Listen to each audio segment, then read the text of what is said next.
Saudara sekalian, pada setiap bulan November kita bangsa Indonesia selalu merayakan atau memperingati dengan upacara negara Hari Pahlawan.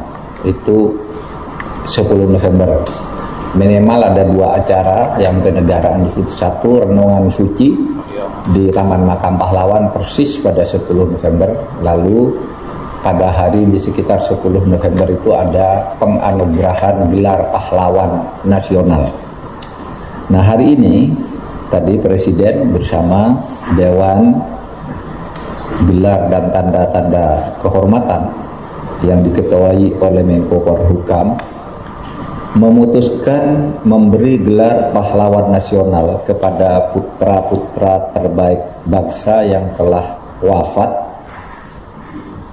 karena jasa-jasanya kepada bangsa dan negara, yang nanti akan diserahkan pada tanggal 7 November di Istana Negara melalui upacara resmi yang dipimpin oleh Presiden. Yang pertama, untuk tahun ini gelar pahlawan nasional diberikan kepada Dr. H.R. Soeharto dari Jawa Tengah. Beliau dulu adalah dokter yang merawat dan mendampingi Presiden Soekarno dan para pejuang bangsa di BPUPKI. Kemudian juga ikut Presiden Soekarno, Rajiman, dan Muhammad Hatta untuk menentukan kepastian kemerdekaan Republik Indonesia di Dalat, ya, dan berjuang di lapangan memberikan pengobatan terhadap para pejuang yang jatuh atau menjadi sakit dan cacat di dalam perjuangan melawan Belanda dan Jepang. Lalu yang kedua adalah KGPAA Paku Alam 8 dari Daerah Istimewa Yogyakarta. Beliau adalah salah seorang raja bersama Sultan Hamengkubuwono ke-9 yang dulu menjadi penguasa Jogja dan Pakualaman sebagai daerah otonomi khusus dari Kerajaan Belanda.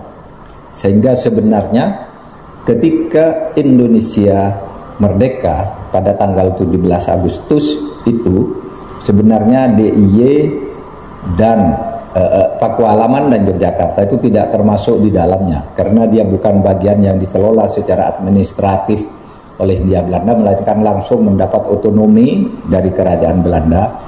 Tetapi Sri Sultan Hamengkubuwono ke-9 dan Paku Alam ke-8 membuat deklarasi menggabungkan diri ke Republik, sehingga Republik Indonesia menjadi utuh. Dan karena itu Presiden Soekarno pada waktu itu mengeluarkan piagam bahwa gabungan Pakualaman dan Keraton Yogyakarta itu dibuat menjadi daerah istimewa, dijadikan daerah istimewa oleh Presiden Soekarno karena mereka langsung menggabungkan diri, bahkan menampung pemerintah Republik Indonesia ketika harus pergi dari Jakarta ke Yogyakarta pada tahun 1946 dan menjadikan Yogyakarta sebagai ibu kota kedua Republik Indonesia. Terutama itu sangat berguna saat-saat tentara nikah yang bernaung di bawah PBB mau ngambil lagi Indonesia, perjuangan dikendalikan oleh pemerintah di ibu kota kedua yaitu Yogyakarta. Nah, salah satu pemeran utamanya selain Sultan Hamengkubuwono IX adalah Paku Alam ke-8 yang ini oleh Presiden akan dianugerahi gelar pahlawan nasional. Yang ketiga adalah Dr. R. Rubini Nata Wisastra dari Kalimantan Barat. Beliau adalah dokter yang memberi pelayanan pengobatan kepada para pejuang di hutan-hutan. Bahkan beliau dan istrinya karena selalu memperjuangkan kemerdekaan dan meneriakan kemerdekaan, suami istri dibunuh pada zaman penjajahan Jepang, sehingga Presiden menganggap ini layak juga untuk dijadikan pahlawan nasional. Yang keempat, Haji Salahuddin bin Talabuddin dari Maluku Utara. Beliau yang meneriakkan perjuangan kemerdekaan untuk Republik Indonesia sampai pernah diasingkan ke Bovendigul dan ke Nusa Kambangan.